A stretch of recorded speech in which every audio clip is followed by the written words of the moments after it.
Wheels up, everyone. What is up?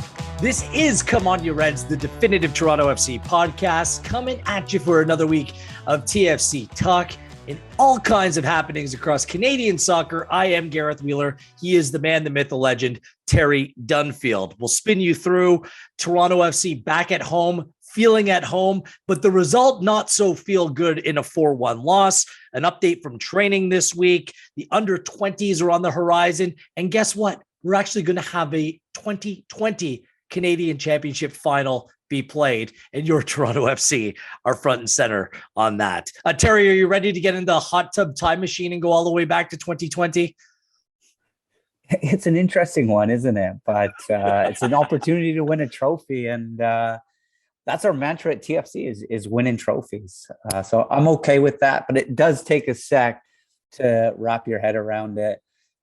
Just listening to your overview of the show today, I think this is the first little bit of adversity since Bob Bradley's taken over. Preseason went so well.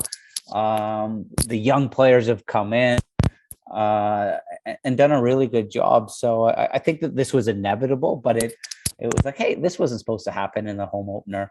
But right. Before all that, Wheels, and what percentage of our listeners do you think are in the car? So if you're in the car, like, don't look at the screen because we don't want any problems. But looking at you right now, I feel like I'm watching Sky Sports News with that telly in the background.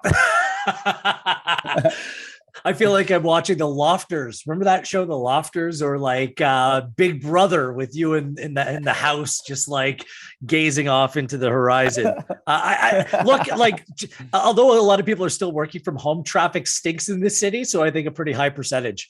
It's either driving or walking your dog. So one of those two things, okay. Terry. I think you could probably go somewhere with this. You missed the first 10 minutes of the game.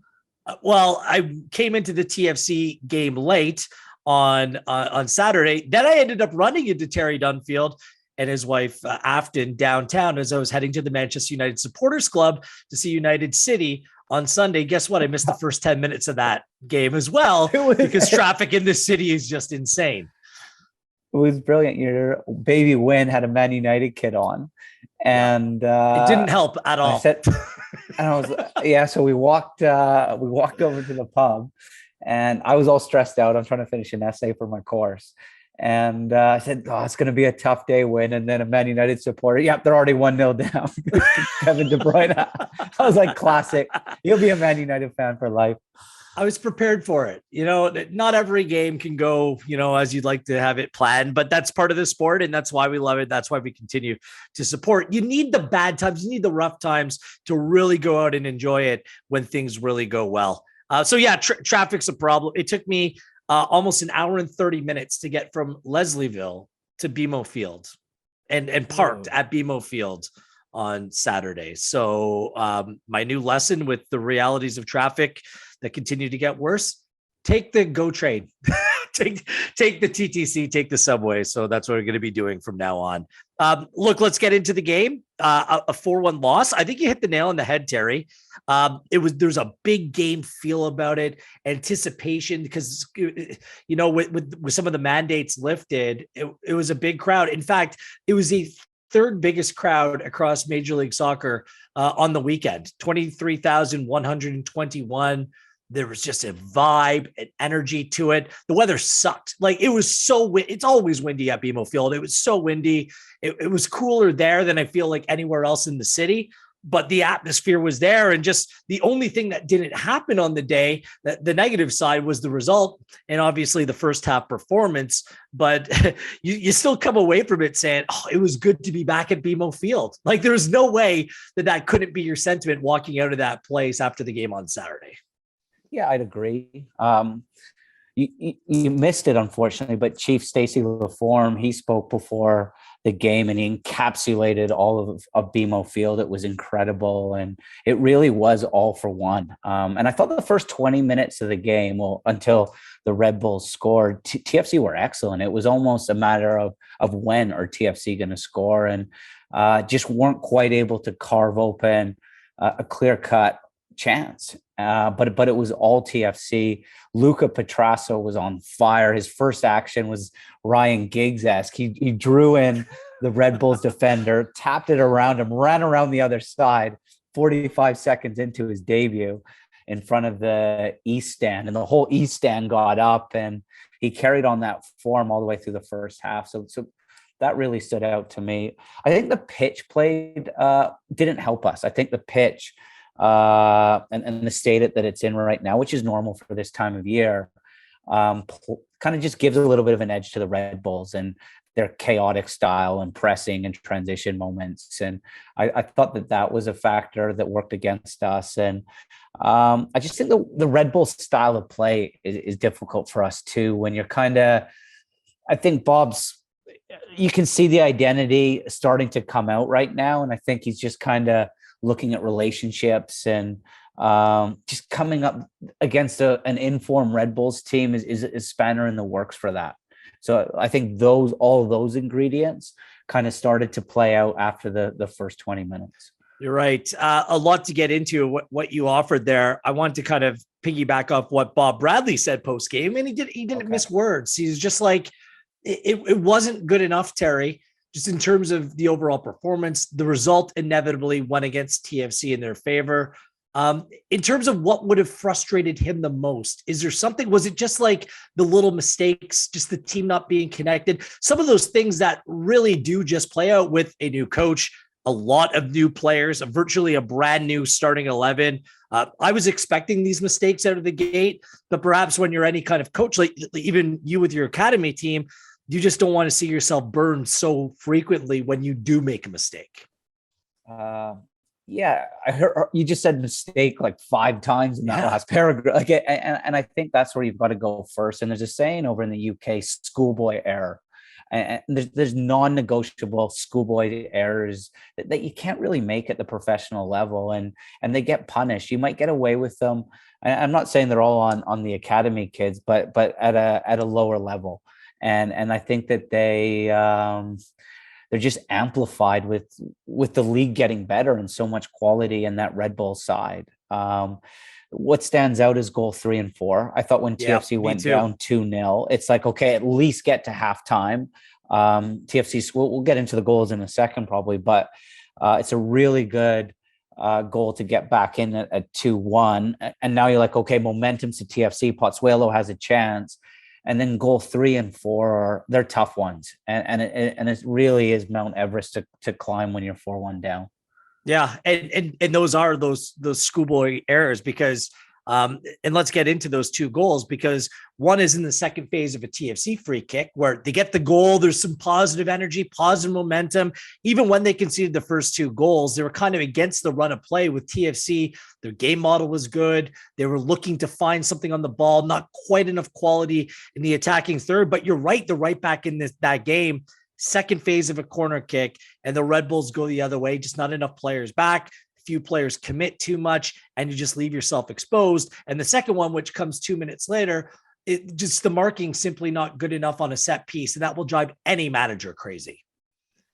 Yeah, so it's just, that was a killer blow, a free header, and it is a good header from long, and he still has a lot to do from there, but he's got to be challenged. And I think at that point, it's almost game over. And if you look at it's our corner kick, it's our set piece, and Jaquiel's a little bit isolated. I think it's a spot he doesn't find himself in a ton, and he's very much on the front foot. It's almost like a winger's challenge, and he doesn't quite have the power to bring him down. And then Schaffelberg gets a little bite, like he almost has a chance now to make a play, and he almost needs to rugby tackle the New York Red Bull attacker there. And you know what? I think you're far enough away from goal. It's not going to be a red card, but the play has to end there.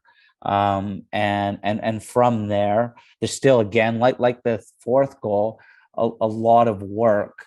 But the New York Red Bull player, Morgan, he shows a great turn of pace. You don't see that very often, where a player just runs away from a team like that. On the Schaffelberg professional foul, I mean, you've been there, done that, because your temptation as a player is to just keep on playing, right? Try to make a footballing move. And it's through experience where, and especially experience from that position, like he's playing from a completely different vantage point now where you'll understand, the team's in trouble and you just need to kind of wrap it up and chop down the play. But it's a 911 moment. Like you have to make a play in that moment. And that's got to be going through your head. Absolutely. You'll learn from it. Totally. I mean, the first 2 goals, just giving up possession, quick counterattacks. Like, look, the New York Red Bulls in the first half had a pass accuracy of 56%. They couldn't keep the ball. Like the TFC were, I thought their press once the Red Bull got into possession was good. It's just those were 2 very quick transition moments. Again, this against FC Dallas, that would have been the criticism of the group as well. Just understand when that fire needs to be put out quickly. And so that there was kind of a carryover from the FC Dallas game for me, those first 2 goals and how they were scored. And again, something that this team will grow and learn from and just maybe show a little bit more awareness in moments like that when you just need to chop down the play and grind things to a halt. Yeah, just end the attack. It was funny. The first goal wasn't a typical New York Red Bull press. It was almost like there's 3 degrees to the New York Red Bull Ralph Ragnick protecting space press. There's like the really high press. There's a mid-block press, and then there's almost like a recovery type press. And they were almost in that mid-block press. But what they do is they get a lot of numbers in around the ball. They pick off a pass. And part of the way Bob Bradley, or part of his philosophy, is he wants the team to be connected so that if you do lose it, a little bit New York Red Bull style, you're in good spots to counter press and go and get the ball back. And I'd say we had nice numbers around the ball, but what happened is Oso and Michael had shifted strong side. And there was a little bit of space on the weak side, which I believe it left not Jaquil. So what happens is when that was the next one. So what happens is O'Neill was pulled out a bit. Yeah, too. Yeah, but there was a really good run from their 9, which took our center back deep, which opened up the cutback space. But I think Jaden Nelson needs to recognize in that moment that Michael had shifted, Oso had shifted, and it's now my role to kind of protect that cutback space.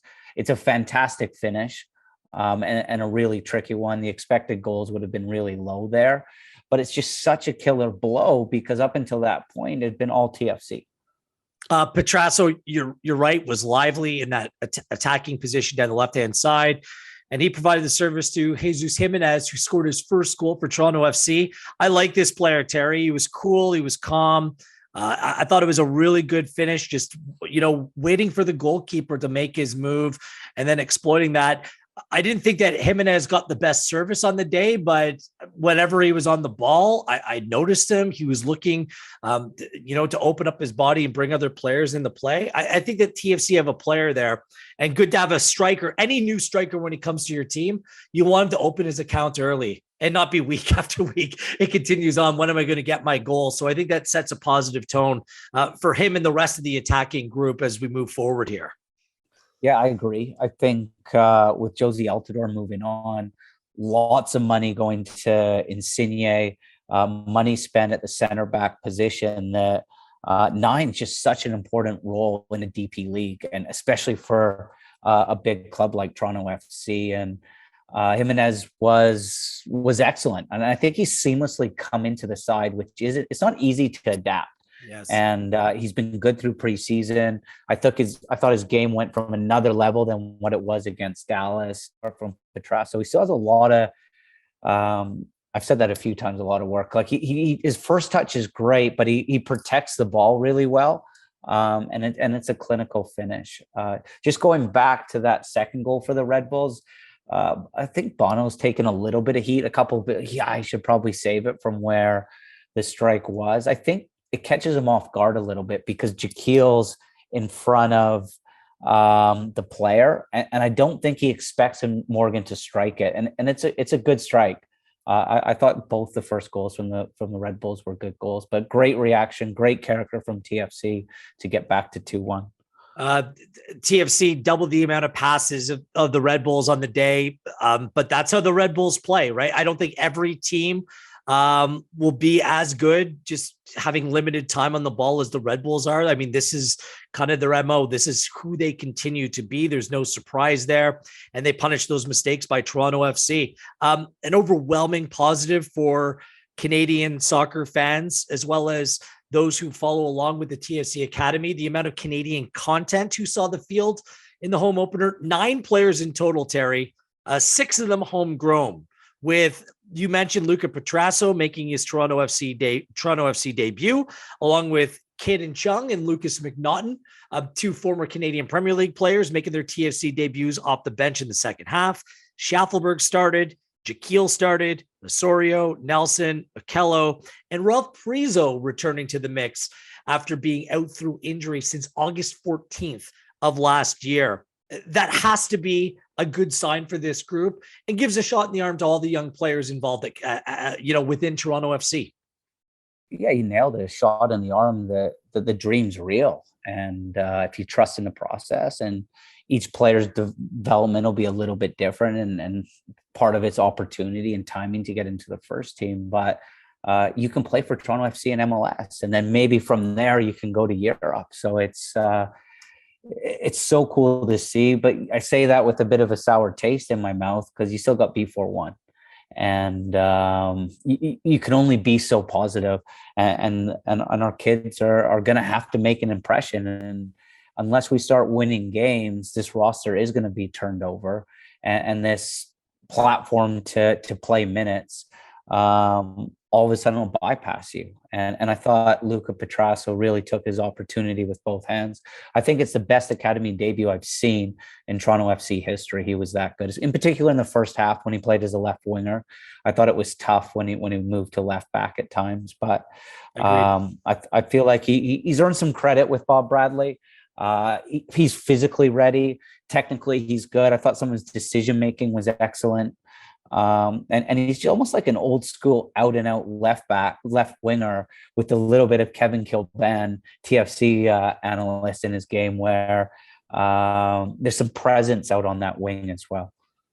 Bradley was complimentary, had him on set pieces as well. He was taking corners. So a good look for a player who, look, off and on has been with TFC for 8-9 years. Waited his time. His brother Michael, plays in the Canadian Premier League as well. Played overseas as well. QPR, number of teams. So good to see him part of the mix. And look, there's going to be some opportunity there. We've discussed this, and this will continue to be the case.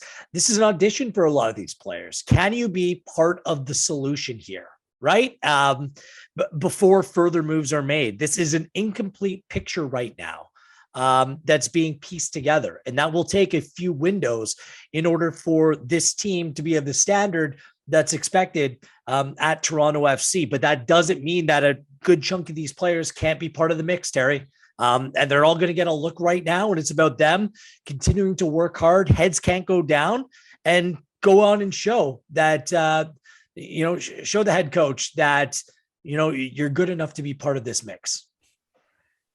For sure. I think you nailed it. I think you've got some rope now to convince the front office that our young guys can do the job.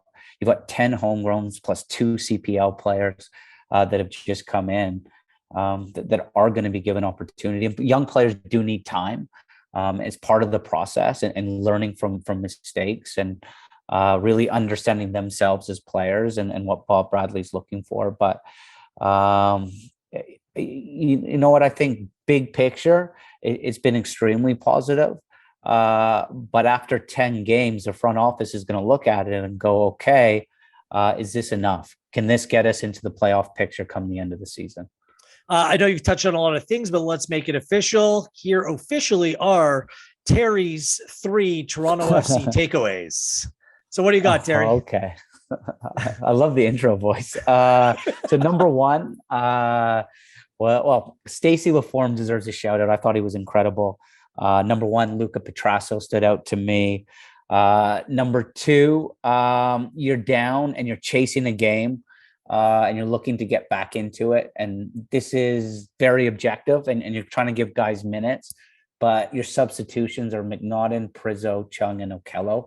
So I think we're just missing a little bit of firepower on the bench. And I'd say number three is I think we're seeing the philosophy, and I'd be interested to know what the metrics are to go with the eye test. I'm not 100% sure what those are, but I think the next kind of evolution is, okay, with this squad, what does team chemistry look like? What partnerships look good? And then the finishes of the game, what partnerships look good at the end of the game? I think that'll be, that would be my third takeaway. To the last point, I know it's in the very, like, we're 2 weeks in. It's always funny when I'm hearing the standout players so far in Major League Soccer. I'm like, oh my God, 2 games in. I mean, it's hardly a cup of coffee. This is a shot of espresso that we've had. That's it so far. But if you look at the numbers, TFC, the best possession numbers thus far in Major League Soccer. So the game model's there, that, the players are free to express themselves on the ball. It's a completely different style of play from a season ago, but they're dead last in terms of expected goals. They're giving up a lot of chances. And for me, that's why I highlight the individual errors, the mistakes. It's not even letting them off the hook. I understand why, because my expectations about this group entering the season was that it's going to take time. New manager, new players, like Terry from last year, players who were starting for Toronto FC, Schaffelberg in a different position, Bradley, Osorio, and that's it. Pozuelo was hurt the vast majority of last season. Like, that's 3 players and 1 out of position who are returning from a starting 11 that we saw on a regular basis last season, with the new coach, with new players coming in. There's going to be times where players will second guess themselves and make a mistake that they're not accustomed to, or just not being on the same page. Like, some of the moments were like, okay, do we step and press, or do we sit back and sit a little bit? There was times where just players weren't on the same page. This will take time through the month of March, the month of April. We'll understand a little bit more once those mistakes are kind of amended, what this group will actually look like. So the underlying stats, I'm not too worried about them right now. What I am looking at is the game model, what I'm seeing from certain players, and how this team can come together and play cohesively a little bit more. Yeah. I think you got to look at the context too. If you're chasing a game at 4-1, so it is going to look different. The pitch isn't great. But I guess the macro stuff you just brought up, I think we're seeing tons of positive steps in the right direction. And I think it's all come together a little bit quicker than maybe what we thought, with the signing of Insigne, with big Bob Bradley and his big profile coming in, Salcedo coming in at center back, a very positive preseason, BMO Field opening up. So I can see why for many expectations are through the roof again. And I think that little bit of caution that you brought up is pragmatically sound, if that makes sense. Like, I think we just have to take that into consideration. Yeah, it's required. And I don't care what sport it is. When you turn over an entire team, it's going to take some time, right? Didn't love hearing some boos come down. It wasn't a lot, mind you, but like, some understanding needs to be shown here that there's a process at place and that this team is moving in the right direction. Wheels, can I just jump in with something? Yeah, go ahead, pal. So I think the test will be, though, is in 10 games where we're at, do you trust with this game plan for the season? Or, okay, now we need to really pivot and adjust if we're not tracking towards that playoff? I think you're building something here, right? I would, Bob is an excellent head coach, and he's going to maximize, what this group can do. He sets the bar high, but anyone looking from the outside, look at this team compared to some of the experience in other teams across Major League Soccer and some teams who've been together as a group for a lot longer. There's going to be a process here. You can't skip the steps in order to reach those great heights. And what you hope to see over the upcoming games is, gradual improvement, players starting to understand what their role is, and that kind of turning into results. And that's what I'm looking forward to seeing this process, because I know where it's going to end up. I know that the team's going to continue to add. I know what Insigne is going to bring. I know what other players, when they come to the club, they're going to bring. I love Bob Bradley's game model, and I just can't wait to see how it all plays out. But I'm not expecting goal just right in, on the field right now, right away.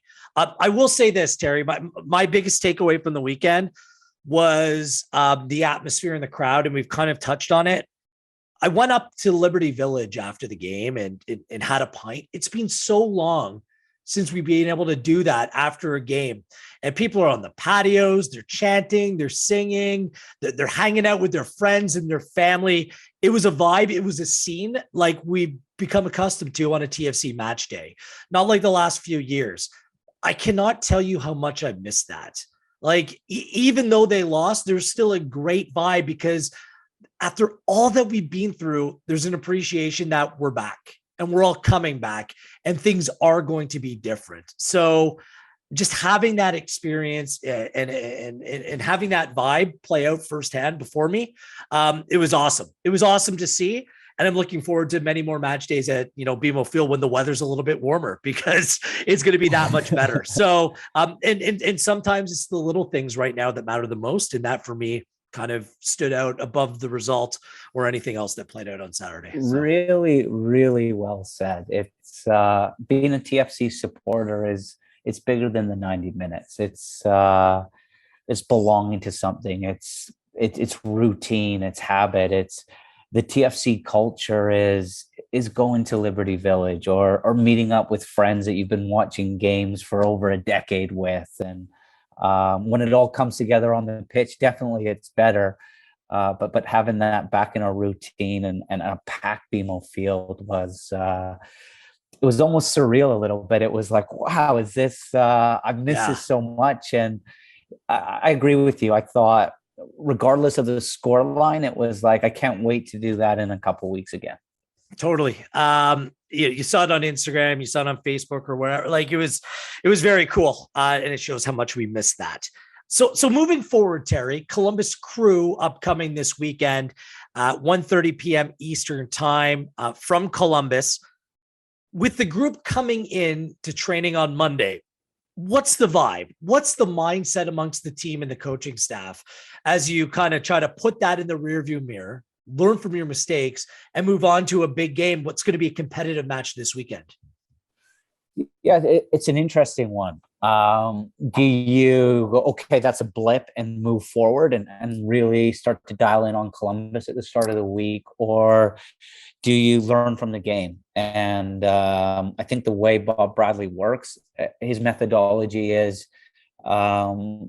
he's looking for the perfect action. He's looking for the perfect game. The result does matter, but I think the first couple of days will have been a lot of conversations with the young players, lots of video, and just kind of going back to your identity and just kind of working on some of the tidy ups. I think come the end of the week now, and it's great to have the first team back at the training ground. They were at BMO Field last week, so it's the first time for a lot of the players, they've actually been up to the training ground.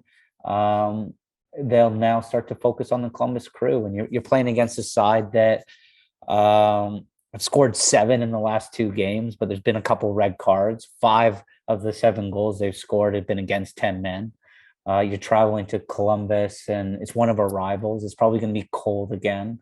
The playing surface is fantastic, but I think that's kind of the big picture storyline. And I think from our end, from a mindset piece, you're going to see a very engaged group to say, you know what, that was a one-off.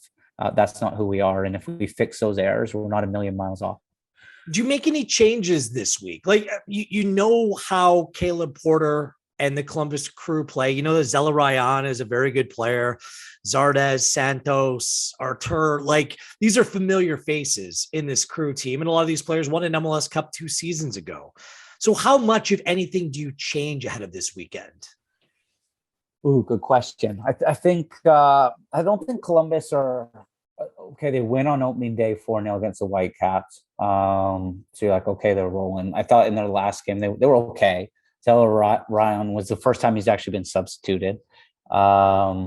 So yeah, I think you're coming up against a Columbus side that's not flying. They're a very good team and they're a very complete team on paper, but I'd say the focus is more on us. And agreed. I think probably what the coaching staff are doing is probably, I guess, one of my biggest principles for squad selection would be, especially if it's going to be a pretty heavy young team, is how have the young players reacted to the adversity of a tough game? How many can shake it off and kind of they're on to the next play, and will have learned from that? How many are just kind of, oh man, it's going to take me some time to get over that? I think that is, I think those learnings will be important. Couple things to look out for. Were you looking for names? I'm sorry. No. That was perfect. I was going to suggest that, I don't think that anything is necessarily straightforward when it comes to selection. Whether you want to see Quentin Westberg versus Alex Bono, two, very good goalkeepers for me that TFC still have. There are players, you're playing for time, you're playing for your role right now. So, and we'll see what Bradley ends up doing when it comes to those scenarios. I was going to mention Petrasso, Terry, which kind of gets into my next topic. Ayo Akinola returned to TFC training this week on a limited basis. There's no way after doing your ACL that the player can be rushed back. There's going to be a process here. But it was great to see Ralph coming back on. But I think it's very much a similar situation right now. There's only so far that you want to push Petrasso right now, understanding how long this season actually will be and the demands that it requires. So, I'm fine with him coming off the bench right now, but he's also a player that can maybe grow into a much more substantial role in that TFC midfield. Yeah. I think he's kind of unique to our depth in midfield at TFC. Yes. And he brings something a little bit different. The balance of the left foot's nice. I think he can be a box-to-box type midfielder. And I wouldn't quite rule out Okello. I think his progression's been somewhat linear. He keeps just kind of improving. He keeps improving. And I think he'll play a pretty big role this season as well. A number of players who can step in roles. The shape has changed as well, and we'll see what that looks like Saturday, 1:30 TFC and the Columbus Crew. An announcement was made this week. Jumping on something there. Yeah, when go you ahead. Talk about shape. And we didn't see a ton of flexibility under Armas. He kind of like, okay, this is how we're going to play.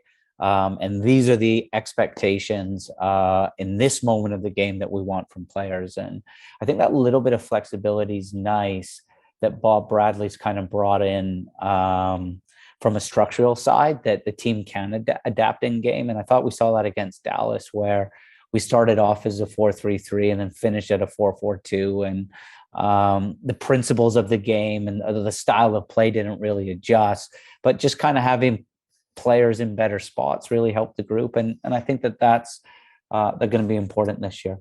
It's a perfect way to put it, because, I think that I would prefer to see this team play in a 4-3-3 ideally, but in terms of the personnel that you have right now, no Insigne, some players coming back, perhaps just adding that extra player in the midfield might help over the next little bit. Just, you said it. It doesn't change the way that you play.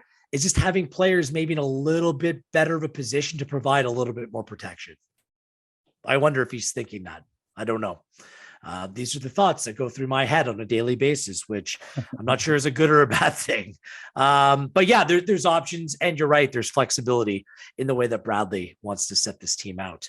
June 4th, circle it on your calendars. The 2020 Canadian Championship Final, TFC Forge FC, finally going to be played at Tim Hortons Field in the Hammer. Terry, I know that the cynics are out there and people have joked, oh, do you bring back the old coaches and the old players? We get it. But we also understand that we went through COVID, and the way that the schedules, both in Major League Soccer and the CPL, were last year, as well as international commitments, it just made it impossible to be played. I like how this game is going to be played. Yes, the trophy is there for the taking, but even more so than that, being a guy who was born in Hamilton, who lives in Toronto and calls this city home, it's time to spark that rivalry. Forge have swagger. They've won a bunch of things. They've been getting headlines. Toronto FC is what they kind of aspire to be. Let's go. This QAW Gardner rival. Let's go. Forge versus TFC, Hamilton versus Toronto. There's a natural rivalry there. That's what I'm excited about to get this thing going. I don't really know what to add to that. I'm ready to play. I'm ready to watch the game tomorrow. Is that a one soccer game? Is that one we could? Yeah, it'll be a one soccer. Yeah. Oh, nice. Not that there'd be any bias. It's funny you talk about Hamilton, Tim Hortons Field, and all I had running through my mind was that pass around the corner from Jonathan Osorio which led to Kyle Larin scoring for Canada, and what a moment that was. And Tim Hortons Field packed, and I didn't think Tim Hortons could pull it off before Canada played the US. I didn't think we'd have that kind of atmosphere. So it's there's potential for it to be, is there that sustainability? Can they do it again? I think is a big question. And as you kind of alluded to, there's so many ingredients for this rivalry to really take off. And I think for TFC, I think we just want to go stomp on their noisy rival. And I think that Forge have made enough noise and have won trophies, had a deep run in the CONCACAF Champions League, and got to the Azteca. And, they deserve the street cred that they've kind of garnished so far. Former TFCers, Kyle Becker, Tristan Borges, Ashton Morgan, now with Forge FC. Let's go. Let's bring it on. And McNaughton and Chung, two players that won the CPL title at Tim Hortons Field against Forge, just last year. So I'm excited about this. I should note that this is likely is in an international window where the Canadian men's national team could be playing some glamour fixtures in the buildup to Qatar 2022 once they qualify. So Osorio might not be there, but a good chance for some other players to maybe get a look, and a strong Canadian contingent playing in this game. So mark it on your calendars, June 4th, make the trip down to Hamilton. Tell them Wheeler sent you. I'm not sure what that will do, but just tell them that Wheeler sent you. I also want to bring up the fact that we're monitoring the under 20 Canadian national team right now. The men, of course, in just about 2 weeks' time, play their final World Cup qualifying window. Under 20s are in preparation for this summer, where the CONCACAF championships are going to be played, which doubles as a qualifier for the under 20 World Cup, as well as the Olympics. Canada is featured in a group with Cuba, St. Kitts, and the United States. I believe the top 3 out of the 4 advance from the group stage. But why I bring this up is, whether it's in June, whether it's, a training camp before that, there'll be players from the TFC first team, as well as the academy, as well as Vancouver, as well as Montreal, who are going to provide the nucleus of that team, Terry. It's really a feather in the cap of all of the MLS academies and the work that they've done to produce players for our national team. And it kind of shows you the trajectory and where that some of these players are going with the national team. I'm excited about it. How about you? Yeah, the events in Honduras and what a great experience that's going to be. And the only thing I'd add to that, Wheels, I agree with your excitement, is the stakes are high too. So if you finish in the top 3, you actually qualify for Paris 2024 Olympics. Top 4, I believe, get you to the U20 World Cup in Indonesia next year. And I think just finding that balance, and it gets tricky once you get to that age of 17, 18, 19, and you're in and around the first team. And I'd love to be a fly on the wall with those conversations between Herdman and Bill Manning, and which game or which environment is best for the player, and how do you help the country? Yeah, TFC have to win games. They want to win that trophy. But I think Ralph Prizzo is your best practice example, that when he went down to the Argentina World Cup, the under-17 World Cup, Brazil. Yeah. Sorry, Brazil. I should know that I was there. There's that much football, but he came back a different player. His eyes were opened up and go, wow, to be a top footballer, this is the level I need to go. And when he experienced playing against Brazil, it almost lighted a fire and that excelled his development into our first team. So both environments are so important, and just more games is great. So I'm excited too. I have 2 wheels up this week before we wrap up. I'm deciding to be positive. Forget about the wheels down this week. Wheels up to Canadian teams MLS teams in the CONCACAF Champions League. As of recording now, New York, Seattle, both with decisive victories. We're seeing a real shift in the balance of power in CONCACAF in this region in terms of the domestic leagues. MLS is on the rise. Liga MX are dealing with a number of different issues. Our thoughts and prayers are with the people that suffered some tragic losses and some horrific scenes down in Liga MX on the weekend. But MLS trending in the right direction. If there's ever a year for an MLS team to go on and win the CONCACAF Champions League, it's this year. TFC are so close, my God. No, it's going to happen this year. I want it to be us. I want it to be TFC to be the first team. Sorry. Man, we had a chance. We had a couple chances. And finally, Charlotte, welcome to MLS, a record-setting crowd.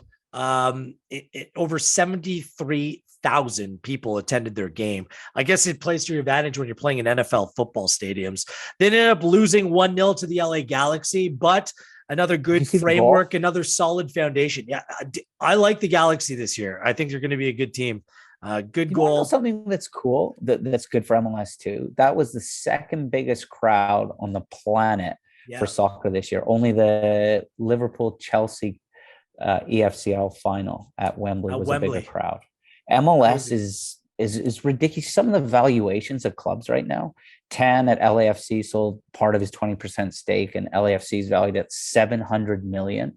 It's ridiculous. So like when Charlotte comes into the league just before COVID at 325 million, you're like, oh, that's a little bit expensive. Then you get smoked by what's happened by COVID. But then you post nearly 75,000 people at your first game. You got valuations like this. I think Salt Lake went for close to 400 million. World Cup on the horizon. Garber's not crazy. In 10 years, MLS could be top 5 league in the world. St. Louis next year. Sounds like Vegas is on the horizon. That is an away trip, ladies and gentlemen. MLS games in Los Angeles. I thought you think Nashville's good? Nashville's here. Vegas, just a notch higher.